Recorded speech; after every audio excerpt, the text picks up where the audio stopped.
Hi everyone, I'm Liberty Doll, and this is Liberty Update. There were riots in North Carolina this week following the police shooting of Keith Lamont Scott outside an apartment complex in Charlotte. Police were present at an unrelated call and say that they actually witnessed Scott getting into his car with a gun. They say that they then approached and asked him to exit the vehicle and drop the firearm. Police aren't actually able to confirm whether or not he pointed the gun at any of the officers, but he was subsequently shot by Officer Brentley Vincent. Scott's family say that he didn't actually own a gun and was in fact sitting in the car reading a book waiting for his son to come home from school, though police say that they did not find a book on the scene.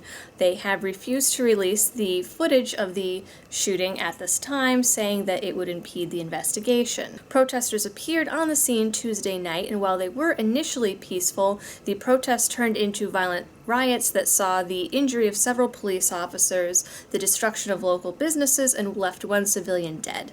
The riots continued into Wednesday night and saw fires being set, damage to police cars, and some reports even claim that rioters attempted to throw a local reporter and photographer into the fires. Protesters blocked off local highways for several hours, and public transportation within the city was suspended for the night. The city has declared a state of emergency, and the National Guard is now also on the scene. Scott's death came the day after the dash cam footage from another controversial shooting was released. Terrence Crutcher was unarmed and had his hands in the air when he was shot by police last week. Officer Betty Shelby has now been charged in the case with manslaughter. Officers had been on the area again on an unrelated call when they saw Crutcher and his stalled car. Police claim that he did not listen to their commands and was subsequently tased and shot. Protesters gathered at the county courthouse on Monday, and city officials state that the protests so far have been peaceful. And now a local case.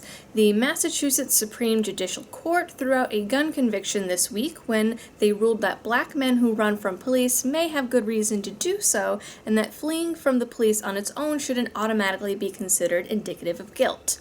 Meaning, the simple act of refusing to comply with voluntary police procedures, which is in fact a right that is protected under state law, should not on its own be considered a crime.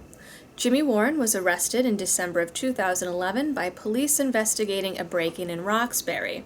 Warren wasn't actually involved in the case, but he and his friend matched the vague description of black men in dark clothing or hoodies in a predominantly black neighborhood. When police approached the men, they ran. Warren was eventually apprehended, arrested, and searched. And even though no contraband or anything related to the case was actually found on Warren, police found a .22 caliber pistol in a nearby yard, attributed it to Warren, and charged him with unlawful gun possession. Warren was convicted, and the case was appealed all the way up to the Massachusetts Supreme Judicial Court. The court pointed out that state law again does allow individuals to end police encounters so long as they aren't being detained, and that black men especially might want to end these encounters due to not only recent big media events, but also studies that came out by both the ACLU and the Boston PD that revealed that racial profiling in the Boston Police Department does in fact exist. Therefore, fleeing from the police is not grounds enough to warrant a stop or arrest. This, coupled with the vague descriptions of the suspects, caused the court to throw out the gun conviction on the grounds that Warren never should have been stopped in the first place. There has been a lot of anger around this ruling, with critics saying it will 1. Encourage illegal gun use, and 2. Afford special rights to blacks. Now, I'd like to break this down into both the gun issue and the race issue. First of all, having an unlicensed firearm in Massachusetts shouldn't automatically make someone a criminal for several reasons, including the fact that an illegal gun in Massachusetts isn't the same thing as having an illegal gun in, say, Colorado or Texas or Vermont. Massachusetts has several laws that makes guns legal in one context and illegal in another, even if the person has a license. Massachusetts also has an arbitrary list of guns that are allowed and guns that are not allowed. For example, a Gen 4 Glock is illegal, but a Gen 2 isn't. An AR-15 with a pistol grip was legal for 2 decades, provided it didn't have any other features listed in the assault weapons ban, and then all of a sudden, the Attorney General overnight decided that no AR-15s were legal ever. Second, getting a gun license in the state of Massachusetts is no easy feat and is purely at the whim of your city or town's police department, many of which don't think that any civilian should own guns at all, and therefore will flat out refuse to actually issue gun licenses. The ones that will issue them require police interviews, letters of recommendation, sometimes character references, and essays of intent where you're supposed to prove that you have a legitimate reason for wanting a gun, and there are only certain legitimate reasons that the police department will allow. The process is supposed to only take 40 days, but in reality it takes months. And if you move to another town, you have to reapply with no guarantee that your current license will even be reciprocated. Meanwhile, let's look at some of the crime statistics in Massachusetts. Roxbury, you have a 1 in 24 chance of being the victim of a crime. Brockton is 1 in 25, Springfield is 1 in 21, Holyoke 1 in 16 with a crime rate that is 121% above the national average. Fall River, New Bedford, and Dorchester all have similar numbers. For comparison, Chicago, you have a 1 in 25 chance of being the victim of a crime, and the crime rate is only 35% above the national average. All of these cities are cities that I have either lived, worked in, or gone to school in, and all of these cities are plagued with gang violence. But keep in mind that it's only a small percentage of the population that's actually involved in these crimes. Everyone else are often told that they don't have the right to defend themselves, or if they do, that they have to wait several months in order to do it. Now, if you believe that you or your loved ones are in danger, are you going to wait 3 to 6 months to defend them? No, probably not. A great personal example of this, when I lived in one of the worst neighborhoods of Dorchester while I was going to grad school, I'd have to walk home from the subway station every night at about midnight after my closing shift at work. I carried pepper spray that my grandmother gave me, knowing full well that it was illegal at the time. It was before pepper spray was decriminalized here. It was before I owned any guns. But in the 10 months that I lived there, almost half of my small building of 12 people were jumped, and I was followed home twice. On top of that, when I was interning as a community mental health worker in the same city, there was one day that I actually narrowly avoided a drive-by shooting at an apartment complex that I was supposed to be at. I've known people that have grown up in these neighborhoods who decide that they need to be able to defend themselves, and before they can even say that they want to go about it the legal way, their mother has said to them, "Oh, I know a guy." These people don't often think about going through the proper legal channels because it either takes too long or the local police simply don't allow it. Now, I'm not saying that everyone in Massachusetts should go out and get a gun illegally, but I am pointing out that Massachusetts does make it very difficult to be law-abiding when it comes to firearms. You can't change the rules literally overnight, like Maura Healey did in July this year, and expect everyone to miraculously be able to follow these new protocols. You can't heap law after law on the gun community and not expect it to create a black market. If there were less gun laws, more people would probably be able to go through the process legally and therefore create less crime. And, we're all familiar with these studies at this point that show that more guns in an area promote less crime because the criminals are at danger of being shot.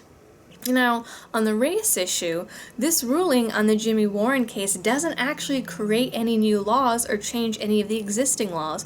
All it does is reinforce current law that you don't have to consent to police questioning unless you're under arrest, and that law enforcement should not approach you without probable cause.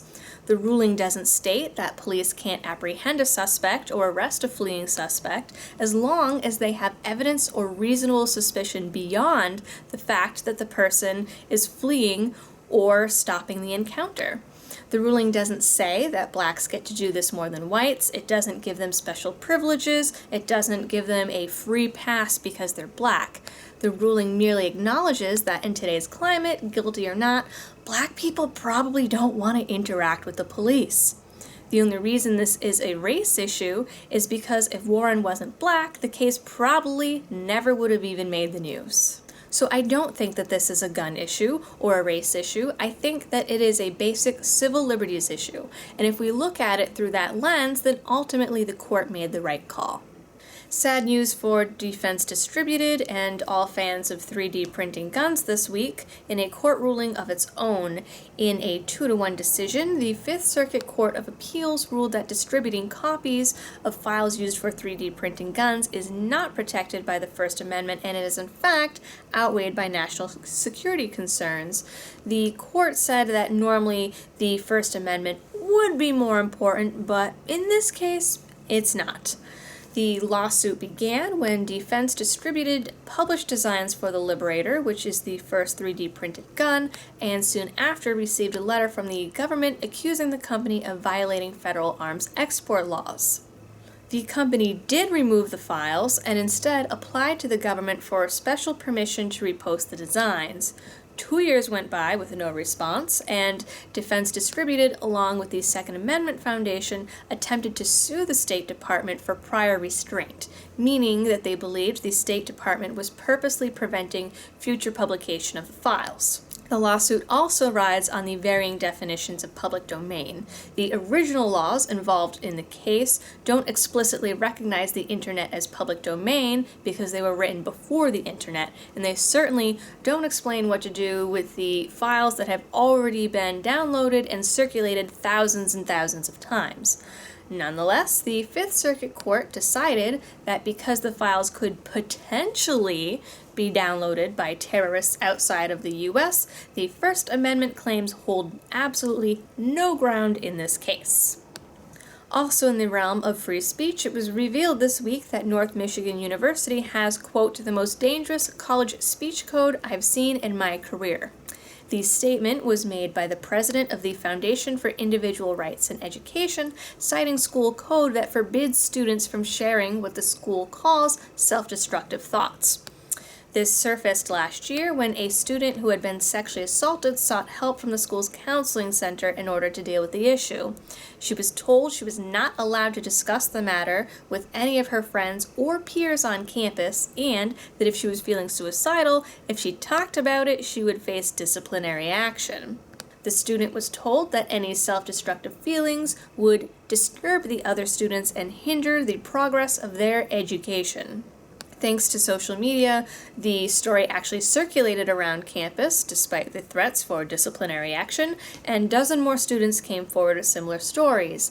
The event actually inspired a petition on change.org calling for the school to revise their policies. The university did promise to do so, but as recently as this summer was still telling students during orientation that they could not share these thoughts and could not talk about suicide or any suicidal ideation. They were told that any of this or discussing mental health issues was strictly forbidden. The foundation has sent a letter to the school reminding them that they have a responsibility to allow students to seek mental health help, and that because they are a public university, they are therefore bound to protect free speech, but they have not yet received a response. Often the first step towards receiving mental health help is talking to a friend or a coworker or peer. So some argue that by the school barring this, they're actually preventing students from seeking the mental health help that they may need. And if you believe in freedom and liberty and are looking to feel completely depressed about it, the campaign trail does not fail to disappoint. Both Trump and Clinton came out early this week to blame free speech and freedom of the press for the attacks in New York and New Jersey late last week. Trump specifically blamed magazines that he claims publish bomb-making plans, and Hillary blamed Trump, calling him an ISIS recruitment tool and comparing his campaign speeches to treason. Trump also suggested that the entire country just sidestep that Constitution there in order to adopt a racial profiling and stop and frisk policy in order to combat terrorism. He claims that the programs have worked wonders in New York, despite several reports coming out that, in fact, they failed miserably and failed to ever catch a terrorist ever. Both candidates will be present at the presidential debate on Monday the 26th. As expected, Gary Johnson will not be there. He is campaigning to try to get to the second debate, But that's probably not going to happen. After all, presidential elections are not the bastions of change that voters claim them to be. I think South Park is really on point this season with the Battle of the Giant Douche versus the Turd Sandwich. So that is your Liberty-related news for the week. Thanks for watching my second episode, and if any time throughout the week you see some stories that you feel you would like to see on these videos, you can just drop them in the comments, find my page on Facebook, shoot me a message, whatever. Don't forget to like, subscribe, and share, and again, thanks for watching.